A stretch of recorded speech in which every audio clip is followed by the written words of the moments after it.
How do you pronounce this place? Tuasen? Tuasen Terminal. Okay, yeah. Thank you.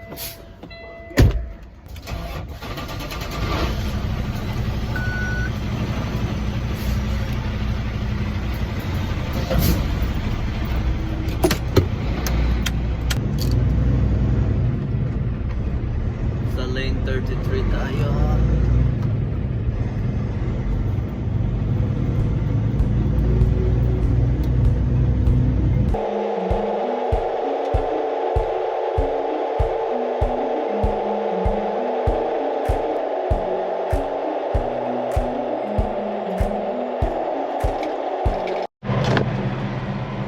Ayan guys, so pinapasok na yung mga sasakyan. Dami ng pila. Yung kabilaan doon tsaka dito.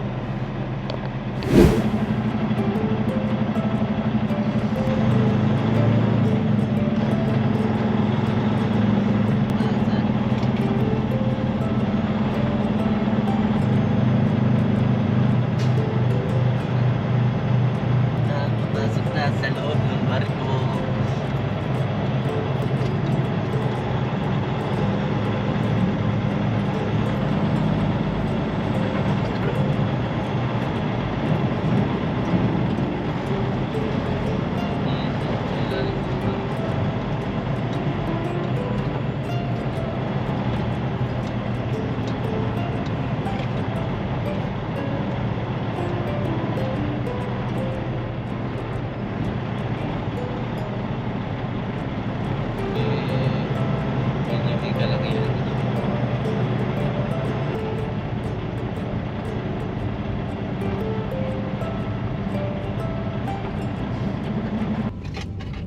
So guys, nandito na tayo sa loob ng barko.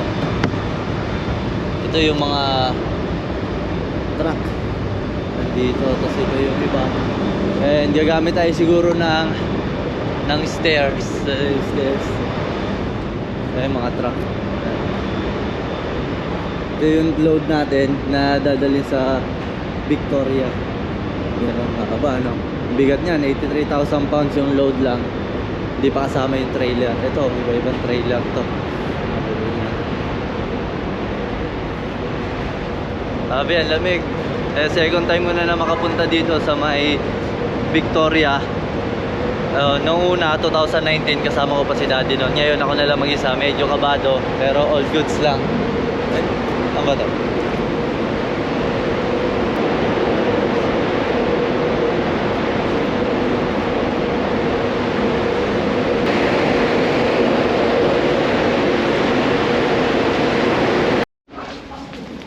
Pala. CR muna tayo. Guys, lalabas tayo ngayon sa deck. Oop. Ito yung CR dito. Linis, oh. Okay.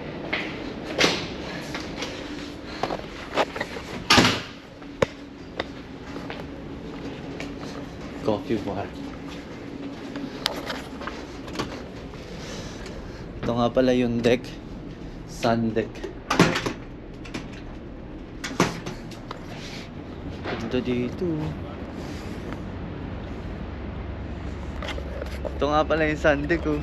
Taas, oh. Ay, mga seaman, oh. Ayun guys, no. Nung hindi pa ako nakapunta sa Canada, isa sa pangarap ko maging seaman din, makasakay ng barko. Pero yan, oh. Meron din doon sa taas, sakit tayo din sa taas. Galing, no? Paano kaya nila napapark to? Apa-abanti nila pinapark. Ganun. Tapos nakabangga doon para hindi gumagalaw yung barko. Ayan, maandar yung propeller niya. Pabangga doon sa kabila. Angas, ah. Ayun mga driver lodge. Ito na ito. Meron dito ng deck. Maganda ang weather ngayon dahil hindi siya ganun kalamig. And pwede makapag-ikot-ikot. Ayun guys, ito sa isa sa pangarap ko maging barko. Pero yung ganung mga barko, yung mga cargo, yan, yun yung mga pinag-aralan namin nung nag-aaral pa ako ng high school, ng college. Tingnan natin dito. Pero wala na, nakalimutan ko na rin naman yung mga pinag-aralan dahil matagal na panahon na yun. Ayun, dyan yung yung opisina ng mga kapitan. Tapos doon nakatayo yung mga taga watcher. Ganda, no? Dati doon ako pupunta para mag-deliver ng mga goods galing sa Nipawa papunta dyan, yan mga baboy, mga pagkain dyan dinideliver yung mga papunta ng ibang bansa. Dyan kami, dyan ako dati pupunta. Ayan yun, dito naman. Ay, nakakita na rin ako nito. Yun nakikita ko lang yun sa libro eh. Yun pala yun. Angas yan Kapag lumulubog yung barko, yan yung gagamitin eh. Angas. Pero maliit na barko lang to.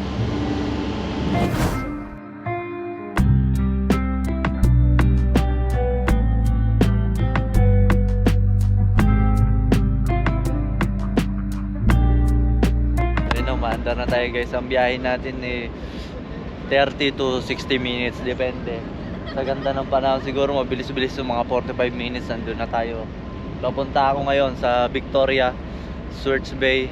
Yan, makatras tayo ngayon guys. Dapat mag-back up na ito. Sarap sana lagi ganito, yung namamasyal ka lang, yung hindi ka nagtatrabaho, gala-gala ka lang. Tour, ano ba yun? Travel vlog, no?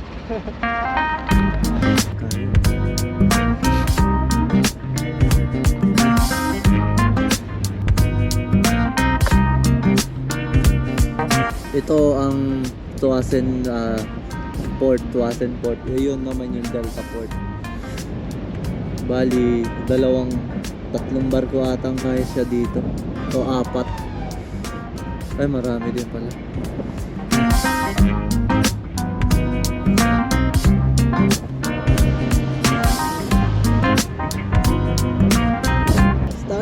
Starboard. Tama ba? Doon naman na tayo sa loob. Tingnan natin kung ano meron doon sa loob. Bili rin tayo ng kape. Swartz Bay terminal will be 12:35. 12:35. 12:35 for Swartz Bay terminal. Thank you for saving this fare. Just pay attention for the following important stations. Thank you. 12:45 ang dating namin dun sa Swartz Bay. Ito yung engine room hindi siguro. Dito yung coffee bar guys. Dito na tayo sa loob. Bibili tayo ng kape. Do you accept this? No. Okay. Can I get a dark roast coffee? We have kind of like blend that we have. Yeah. Can I get one? Medium size? Grande? Yep. And that's everything. Yeah, that's everything.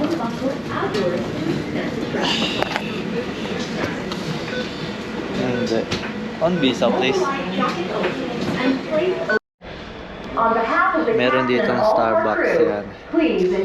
Pero brewed coffee lang. Ayan yung mga passenger sa likod natin. Sobrang laki hanggang dun sa harap. Ayan, shoutout kay my loves yun. Kasama ko siya sa biyahe. Nandun siya sa gilid nakaupo. Love you, shoutout sa mahal.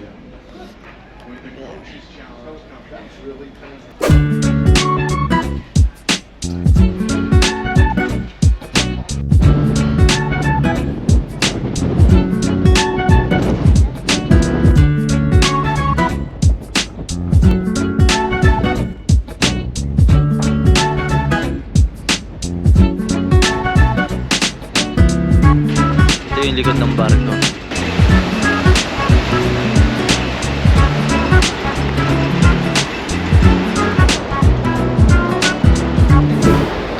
Dito guys, mayayaman din siguro mga nakatira mga nandito. Yan kita nyo yan. Lalaki ng bahay May ferry doon sinusundo sila ng ferry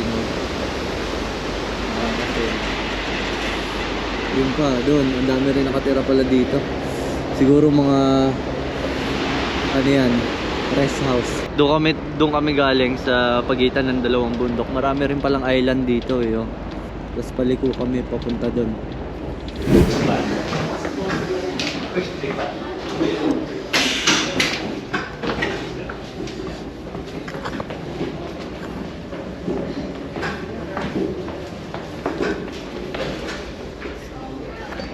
Dito na tayo guys, papunta na tayo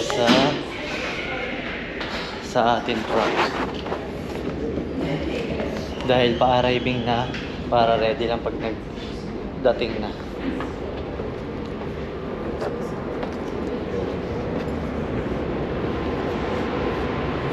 Ayun yung mga truck. Then, ito yung iba. Andito. And ito ng truck natin. Ready na, malapit na mag-arriving. And dito tayo. Habang nagsisale ng malayuan, bawal ang mga tao dito sa truck. Pero ngayon na malapit na, para ready lang pagdating, pwede nang mandar, mag-start. Pero hindi po pwede siyang i-start kasi nga yung usok siguro aakyat sa ibaba. Yan, dami puro truck pero unti lang to.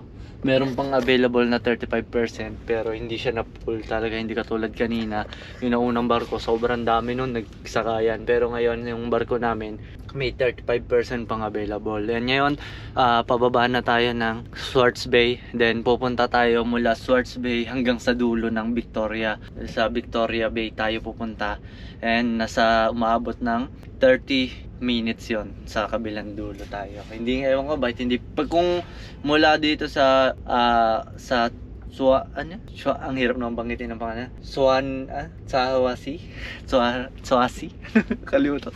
Ano ba to tawag dito? Tsuwasen papunta mula Tsuwasen papunta sa Victoria, yung pinaka Victoria. Napakalayo na ikutin. Siguro abutin ng 5 oras yun kasi mula dito 2 hours na 2 or 1 hour and a half na. 1 hour and 45 minutes mula Tsuwasen hanggang Swartz Bay. Kung doon ako bababa doon sana, sobrang layo nun. Kaya dito ako bababa sa Swartz Bay. And tatakbuhin ko na lang mula Swartz Bay hanggang dulo ng, malapit din sa Pantalan nandun sa Victoria, British Columbia. Ngayon yun. Yan tayo. And mamaya pwede na tayong lumabas. Let's go.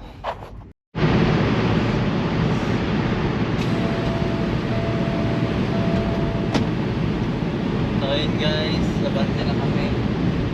At lalabas na.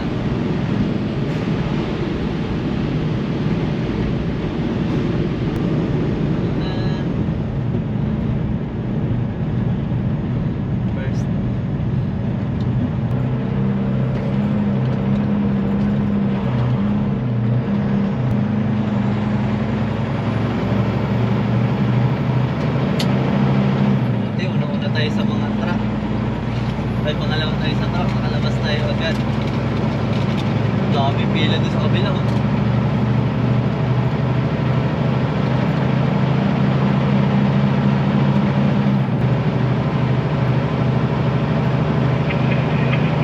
Kapag labas nyo ng barko, kailangan ready kayo. Ready yung Google Map nyo, naka-EE kayo, and okay lahat dahil paglabas nyo, diretso exit na, walang parking lot.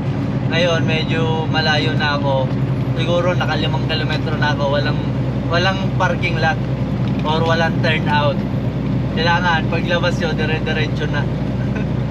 Diretso na ito, highway na itong tinatahak ko Buti na lang, niready ko na yung mga Google ko kasi hindi ako sure Yung mga mapa ko, hindi ako sure. Ngayon, sakto paglabas, wala akong titignan ko. No, diretso to, highway agad. Paglabas, diretso highway buti naman, naka-ready ako. Ang layo ko pa, siguro 40 minutes. Ang layo ko pa sa pupuntahan ko. Yun, tuloy-tuloy tayo. Kita-hits tayo dyan. Let's go. Medyo kinakabahan ako. Pero, ang kagandahan, wala pa ako nakikita no truck entry. Nandito ako ngayon sa bahay-bahay. Maliit na lugar lang kasi itong Victoria. Hindi talaga siya dinadaanan ng mga truck kasi kailangan mo siya tawid dagat nasagit. Liit lang ng kalsada. Dito ako sa bahay-bahay nakakaba kasi wala akong nakitang no truck entry. Mamaya pagdating dito sa tulay, no truck entry pala kasi may tulay dito tatawid sa parang tubig. Yung tulay na yun. Mamaya hindi pala pwede yung sobrang bigat katulad ko. Sige po.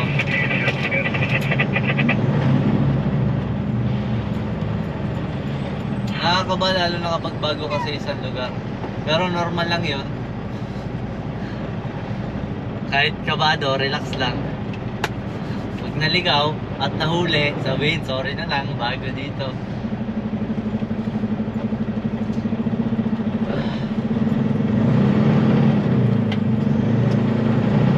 May dump truck naman ako nakita eh.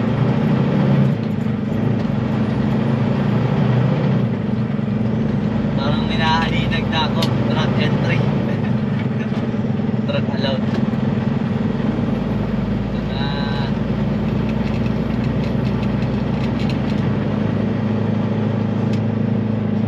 So yun guys, nandito tayo sa tulay.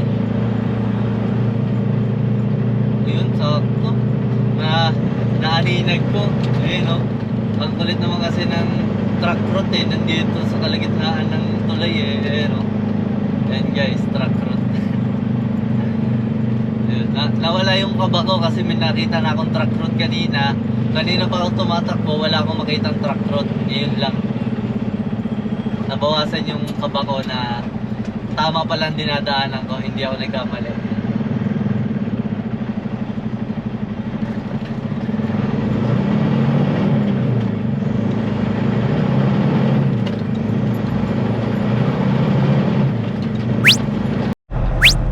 So yun guys, grabe tong deliver na to. Halos mamatay ako sa pagod. Hindi na ako nakapag-vlog dahil sakto, uwian na rin. Nandito ako sa school ng mga marine, ng mga marino. School pala to. Grabe. Pagpunta ko, sakto pag stop na stop ko, nandun na yung crane, nandun na lahat para i-unload ako. Ay grabe, pagod ako. Tapos yung escort ko gusto nang umuwi kasi uwian na eh. Alas 6 na eh. Ay, ang oras natin dito alas 3, uwian na nila alas 4. Gusto nang umuwi, nagmamadali na. Grabe, tinutulungan na nga ako. Tapos sobrang tanda niya na. Retired na seaman na siya. Dati siyang seaman. Hindi na ako nakapag-vlog. Grabe, para ako mamamatay. Buti okay na okay ako habang nag-unload, nag-secure, nag-pinantar, nag-dilinis. Puro chain to eh.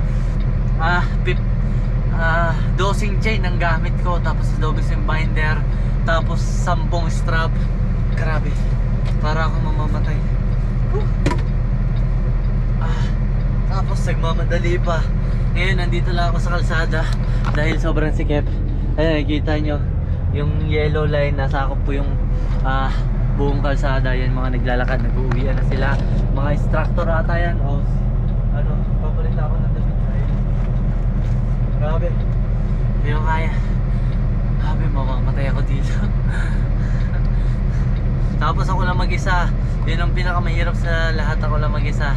Tapos kaya dito na ako magpapalit sa kalsada. Wala na akong time dahil walang truck stop dito, walang turnout dito. Hindi ko rin alam, nag-search ako, wala. And tuloy-tuloy to. Babalik ako ng ferry. Sa ferry, yun, dire-diretso tayo sa ferry kasi wala tayong maistapan. Alas 9 pa yung appointment natin, pero itatry ko na sumakay na mas maaga ngayon kasi sabi naman ni Daddy, pumunta siya dito kahit alas 9 appointment mo, kapag may bakante yung barko, papasakayin. Yun, so yun guys, salamat sa suporta, sa panonood nyo. Sana nagustuhan nyo ang pagsama sa akin. See you next vlog. Matayan to. Let's go. So yun guys, kapitan ng mga barko. Relax ka lang.